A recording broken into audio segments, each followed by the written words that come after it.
Alors ma sœur, je suis tout à fait d'accord avec toi. Oui, je sais, vous faites que de me demander plusieurs comment ça se fait que tous les minima sociaux ne touchent pas la prime de Noël.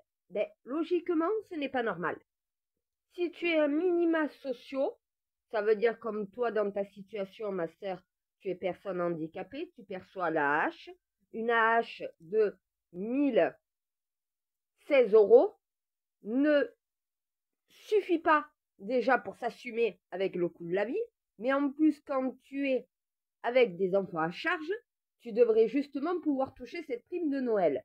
Parce que 1016 €, quand tu as toutes tes factures à payer, quand tu as ta nourriture à payer, il te reste pas grand-chose pour pouvoir faire des cadeaux de Noël à tes enfants. Des personnes qui touchent le RSA, donc qui peuvent travailler, vont eux avoir la prime de Noël. Mais une personne qui ne peut pas travailler ou qui travaille par parcimonie par rapport à un handicap, lui ne le peut pas. C'est une inégalité sociale. Tout simplement. Ça veut dire qu'on continue de sanctionner les personnes handicapées de ne pas pouvoir travailler. Ils font partie des minima sociaux, mais ils n'ont pas le droit aux mêmes aides sociales que les autres par rapport au fait d'une revalorisation, donc voilà, annuelle. Mais à un moment donné, quelqu'un qui ne peut pas travailler ne peut pas avoir un complément de revenu. Donc, dans ces cas-là, comment il fait? S'il a des enfants à charge, comment il paye les cadeaux de Noël à ses enfants avec 1016 € par mois? Ce n'est pas possible. Donc, un minima sociaux devrait avoir les mêmes droits que tous les autres minima sociaux. Donc, je fais cette petite vidéo pour remettre dans le contexte. Si vous voulez combattre, vous l'État, vous le gouvernement, vous les élus, les distensions sociales, il va falloir que tous les minima sociaux ont droit aux mêmes aides. Si tu es considéré comme un minima social, tu as droit à la prime de Noël, donc voilà, de fin d'année, comme tous les autres minima sociaux. Pourquoi quelqu'un au RSA? Certes, le RSA est moins payé, mais c'est un complément de ressources, le RSA, pour des gens qui travaillent à la base. Le RSA, ça sert à ça. Ça sert à te donner un peu plus d'argent que ce que ton travail ne te donne pas. Mais tu travailles. Comment ça se fait qu'en 2024, une personne handicapée qui déjà est sanctionnée de ne pas pouvoir travailler par rapport à son handicap, ou ne pas travailler à taux plein, ou dans des situations différentes que la plupart des gens par rapport à un handicap. Comment on pourrait faire qu'un minima sociaux qui touche au final une hache puisse avoir la prime de retraite de Noël? Tout simplement, s'il a des enfants. C'est pas donner cela à tout le monde.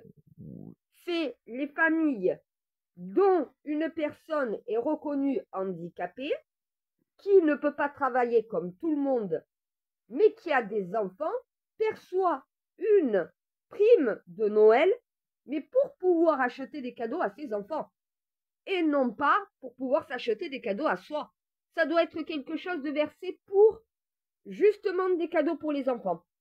Il y a des enfants qui sont dans des familles où il y a des personnes handicapées qui ont un enfant à charge, qui malheureusement galèrent à acheter des cadeaux de Noël pour leurs enfants, et il y a même des enfants qui n'en ont pas de cadeaux de Noël. Parce que là, à H, certes, il y en a qui vont dire, ouais, mais c'est 1000 € sans rien faire. Mais à un moment donné, si tu as des enfants, 1000 €, c'est pas suffisant. 1000 € déjà, c'est ce que tu dépenses normalement pour tes gosses, entre l'électricité, entre la nourriture, entre les vêtements, entre tout ce que tu payes. La totalité d'une hache part dans les dépenses du foyer et les dépenses pour les enfants. Certes, tu peux avoir les allocations familiales, mais je suis désolée, c'est moins de 150 € pour 2 enfants. 150 € pour 2 enfants, alors que chaque enfant, c'est 500 € minimum, rien que pour lui.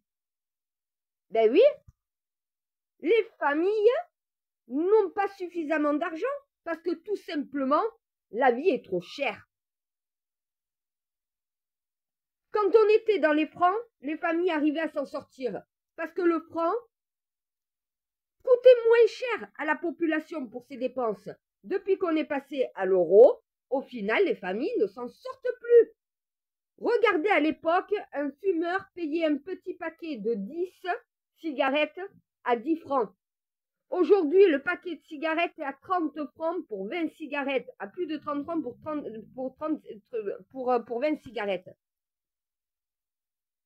Donc déjà, ça prouve qu'en euros, la vie est beaucoup plus chère. Sauf que l'État n'a pas justement mis le revenu de vie, moi j'appelle ça le revenu de vie, ça veut dire que quand la vie est plus chère, tu dois toucher autant que ce que le coût de la vie te donne. Si par contre la vie est moins chère, ben tu n'as pas besoin d'autant d'argent puisque tu arrives à t'en sortir.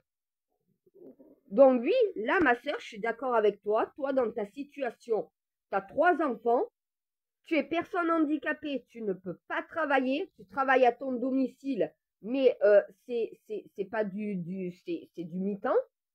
Ça ne te suffit pas pour avoir au final une fin d'année sereine pour pouvoir acheter des cadeaux de Noël pour chacun de tes enfants, pour pouvoir mettre un bon repas sur la table comme toutes les familles dans ce pays ont droit.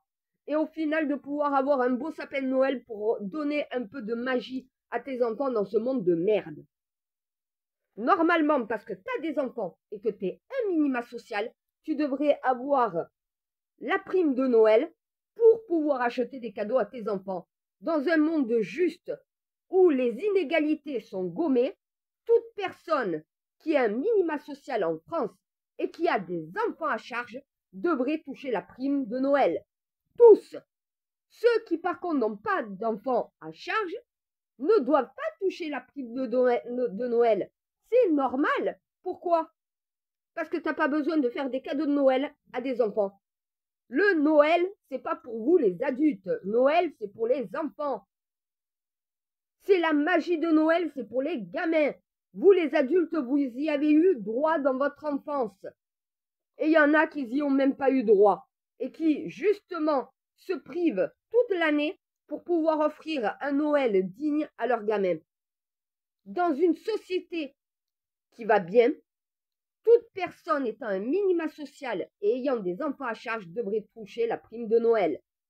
Sur ce, nouvelle mission pour vous les Templiers, nouvelle mission pour vous les élus. Templiers du Saint Graal, vous savez ce que ça veut dire? Il y a une inégalité sociale. À vous de faire ce qu'il faut pour qu'il n'y ait plus d'inégalité. C'est comme ça qu'on travaille dans une société équilibrée. Pourquoi il y en a qui ont droit et il y en a qui n'y ont pas droit? Un minima social a les mêmes droits. Surtout s'il a des enfants. Une personne qui touche une hache, qui a 2 enfants à charge, ne va pas avoir droit à la prime de Noël, mais quelqu'un au RSA qui justement peut travailler, qui a 2 enfants à charge, lui va y avoir droit. Il y a une inégalité. Comment on fait pour régler ça? Ben on met les deux à même égalité. Soit le RSA ne donne plus droit à la prime de Noël comme pour la hache, soit dans ces cas-là, les deux ont droit parce qu'ils ont des enfants et que Noël c'est pour nos enfants. Ce n'est pas pour vous les adultes, c'est pour les gamins. C'est pour les gamins qu'on met un sapin. C'est pour les gamins qu'on met des lumières, donc voilà. C'est pour les gamins, au final, qu'on fait des réunions de famille pour qu'ils voient la famille qu'ils ne voient pas en général. Et c'est pour les enfants qu'on met des cadeaux de Noël sous le sapin. Un adulte s'en fout de recevoir un cadeau de Noël. Un enfant, il attend ça toute l'année. Voilà. Et ça, c'est gommer une inégalité. Sur ce, bon travail. Pour l'année prochaine, vous savez ce qu'il vous reste à faire, les élus. Vous ne pouvez pas dire, il y a des inégalités sociales, mais sans rien faire pour les corriger. Une mère qui touche l'âge, une mère qui touche le RSA, du moment qu'elle a des enfants à charge, devrait à même égalité toucher la prime de Noël. Ça, c'est gommer les inégalités. C'est mettre tout le monde à même égalité, justement.